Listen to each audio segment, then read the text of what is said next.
CCN news देख रहे सभी दर्शकों का स्वागत है। मैं रोहित रिपोर्टर भारत की राजधानी दिल्ली में इस वक्त मौजूद हूँ और हमारे साथ में कुछ भाई फौजी लोग हैं जो इनसे बात करेंगे और जानेंगे कि आज का ये विशाल धरना जो है इसका उद्देश्य क्या है और ये किस वजह से किए जा रहे हैं। नमस्कार सर। जी नमस्कार, मैं एक्स सूबेदार मेजर खुशहाल सिंह यहाँ पे जंतर मंतर में सभी OROP के विरोध में जितने भी दल आ रखे हैं उन सब का समर्थन करता हूँ। सबसे पहले मैं उत्तराखंड से बिलोंग करता हूँ, एक छोटा सा राज्य जिसके 13 जिले मात्र हैं, लेकिन 2 प्रकार की सेनाएं गढ़वाल राइफल और कुमाऊं रेजिमेंट वहाँ पर हैं। इसके अलावा बहुत सारे अदर आर्म्स में हैं, तो छोटे राज्य के बाद भी हमारा संख्या बल हिंदुस्तान में सबसे ज़्यादा है।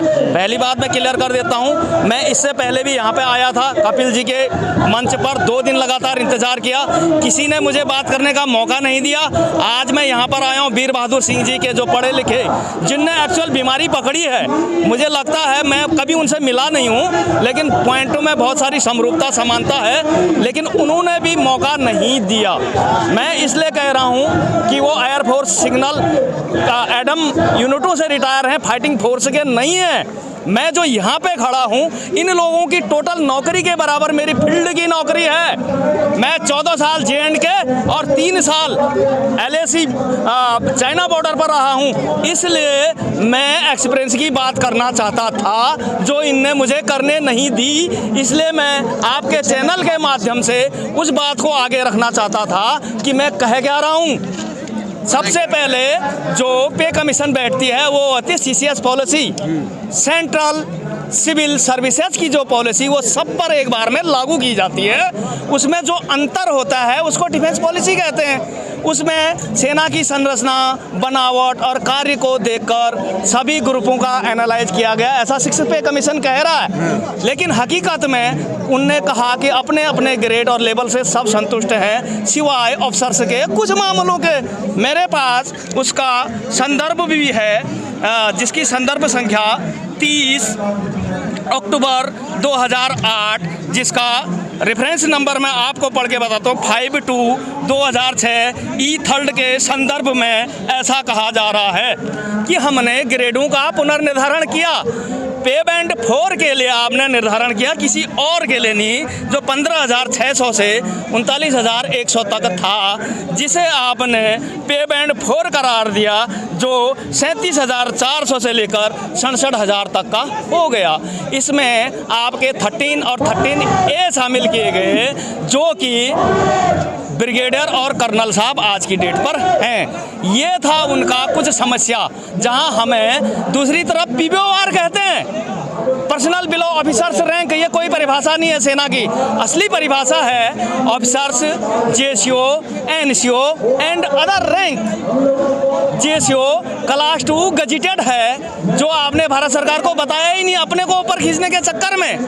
गजिटेड क्लास 2 वो अधिकारी होते हैं जो भारत सरकार के राष्ट्रपति के नोटिफिकेशन के तहत जिनका जूनियर कमीशन नंबर आता है और उन्हें वो सारे अधिकार प्राप्त हैं जो एक मेजर साहब तक हैं। वो ऑफसेटिंग कंपनी कमांडर से लेकर सारे उनके अनुस्थिति में वही काम करता है। और उनके समकक्ष जो सिविल अधिकारी आते हैं, जिनको आप बोल रहे हैं कि समकक्ष सिविल अधिकारियों के समान पद दे दिए गए या ग्रेड दे दिया गया है, ये झूठ है। क्योंकि समकक्ष अधिकारी एक तो BDO साहब होते हैं, तहसीलदार साहब होते हैं, सर्किल इंस्पेक्टर साहब होते हैं, और उसी डिफेंस गवर्नमेंट के डिफेंस सिविलियन SO साहब होते हैं, सेक्शन ऑफिसर। वो सारे के सारे लेवल 8 और ग्रेड पे 48 के हिसाब से हैं।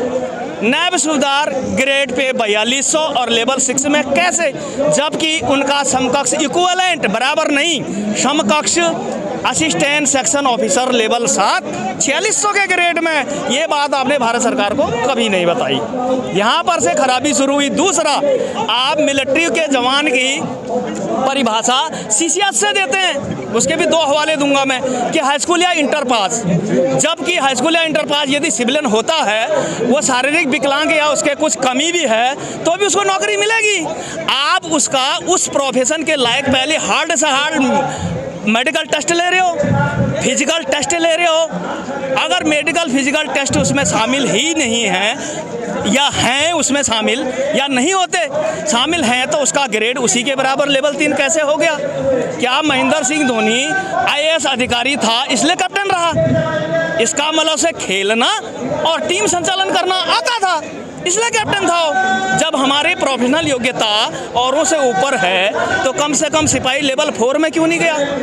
यही फिर 7th पे कमीशन में लोगों ने देखा, बाकी ग्रुपों ने देखा, उन्होंने अपने अपने रेफरेंसेस 7 पे में ने ग्रेड को चेंज कर दिया सब। कनिष्ठ रेडियोग्राफर अंडमान निकोबार 2000 से 2800 के ग्रेड में डाला, हवाला नंबर संदर्भ 7750। इसी प्रकार परीक्षण सहायक वनस्पतिक सर्वेक्षण पर्यावरण वन और जलवायु परिवर्तन में होते हैं, संदर्भ संख्या 11, 16, 19, जिनको 2000 से 2400 का ग्रेड मिला। इसी प्रकार वरिष्ठ तकनीक सहायक सर्वेक्षण खान मंत्रालय 11, 29, 15 का जो संदर्भ है 4200 से 4600 में डाला गया, यानी कि फौज की भाषा में नायब सूबेदार से सूबेदार के ग्रेड में डाला गया। जब वो लोग अपना ग्रेड परिवर्तन करने के बाद फैक्टर लागू करवा सकते हैं तो फैक्टर लागू से पहले क्या आपने किसी का ग्रेड चेंज किया? हाँ किया। आपने ये कहा कि एक रैंक अभी ऐसा है जिसको पे बैंड 4 में जाना चाहिए, वो रैंक है लेफ्टिनेंट कर्नल। 7th पे कमीशन की मेहरबानी वो लेफ्टिनेंट कर्नल को भी पे बैंड 4 में ले गए। आपने वहाँ पर हवाला दिया कि पे बैंड 4 के लेवल 12 के 3 सेक्शन है, 12A और 12B, जहाँ पर लेफ्टिनेंट कर्नल लेवल 12 में चले गए। हमारे साथ वहाँ भी धोखा हुआ। तो इसके अलावा एक प्रमोशन पॉलिसी जिसको प्रमोशन नहीं मिलता है, CCS कहती है कि 60 सालों तक नौकरी करने पर 10 साल, 20 साल और 30 साल में उनको अपग्रेड कर दिया जाएगा। यदि प्रमोशन नहीं हुई तो उस रैंक की पे देंगे आपको। डिफेंस सेक्टर के लिए आप कहते हैं कि आपको घटाकर 8, 16 और 24 कर दिया जाता है। जब सिपाही की सर्विस 17 से ऊपर है ही नहीं तो आपका CCS पॉलिसी का MACP उस पर लागू कैसे हो गया? जबकि वो 17 ही साल नौकरी कर रहा है और उसे 8 साल में पहले MACP दिया आपने, 16 में दूसरी दी, तीसरी वो अचीव तब करता है जब वो 2 रैंक फाइट करता है, नाइक और हवलदार रैंक को फाइट करेगा, तो फिर तीसरी MSP उसके लिए कंसिडर कैसे कर गई? अपने लिए क्या किया ये भी बता देता हूँ। आपकी मिनिमम सर्विस सिपाही की होती है 15, आपकी है 20। उस औसत को देखकर आपने लेफ्टिनेंट कर्नल का प्रमोशन 13 साल में किया, पे बैंड 4, जहाँ पर 37,400 केवल बेसिक पे में बढ़त होती है। और भर्ती की उम्र 18, दोनों को जोड़ो 31, 3 साल NDA, 1 IMA, 4, टोटल उम्र 35। अब 55 साल की मैक्सिमम एज में से 35 घटाओ निकलता है 20 ही उनका मिनिमम इंडेक्स अब्लिक इंक्रीजमेंट है। करेक्ट 20 इंक्रीजमेंट लेके आप रिटायर होंगे, बल्कि 25 में आप TS कर्नल भी बनोगे और 13 में चले जाओगे, लेवल 13 में।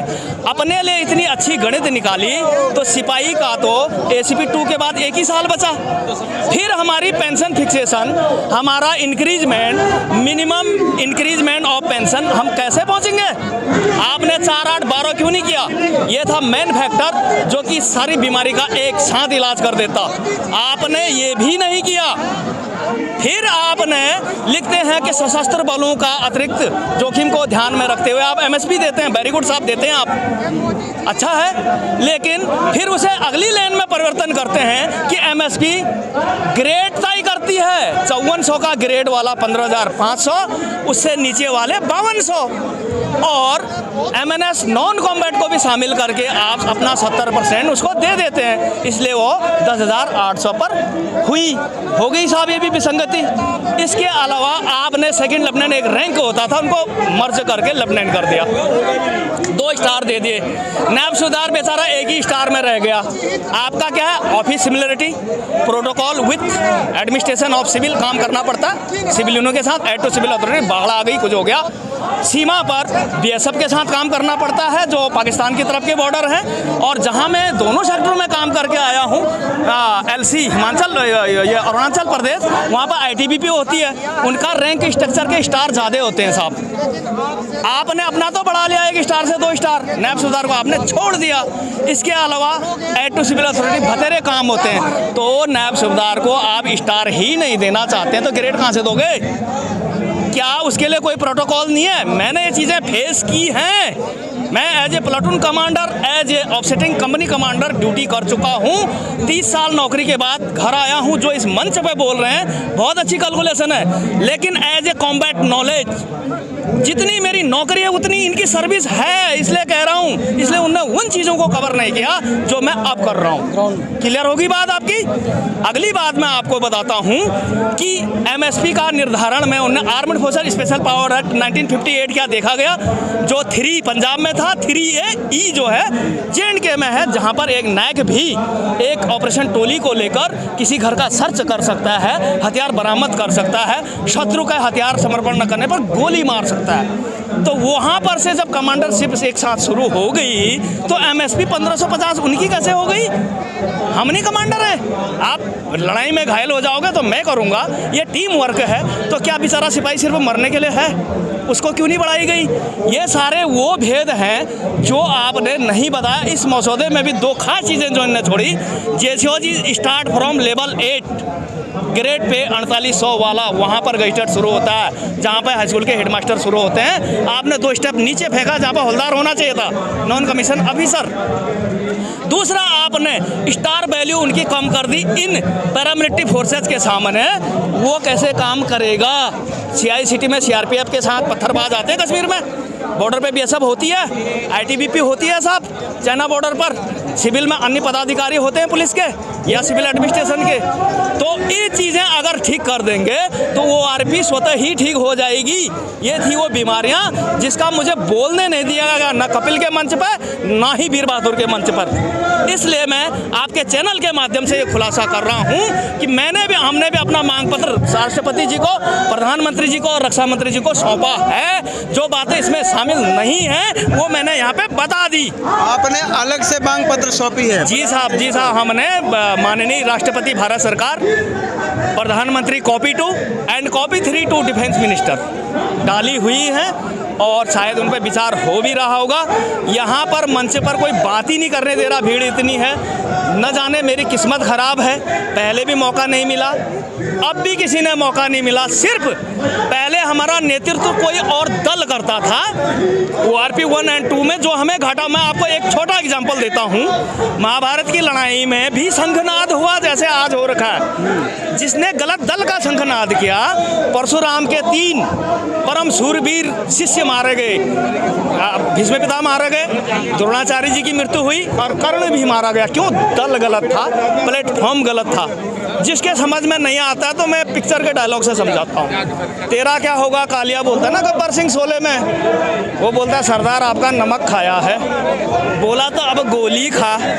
इसलिए गलत व्यक्ति का कभी साथ नहीं देना, गलत व्यक्ति का नमक नहीं खाना, आपकी योग्यता धरी की धरी रह जाएगी। इसलिए हम जेसीओ जवानों की योग्यता के हिसाब से जो हमें मिलना चाहिए था वो नहीं मिला, क्योंकि हमारा नेतृत्व गलत दल के लोग कर रहे थे, जो अब नहीं होना चाहिए।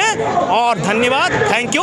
आपके चैनल के माध्यम से मैंने लोगों को ये बात रखी, तो शुक्रिया। जय हिंद, जय भारत, भारत माता की जय।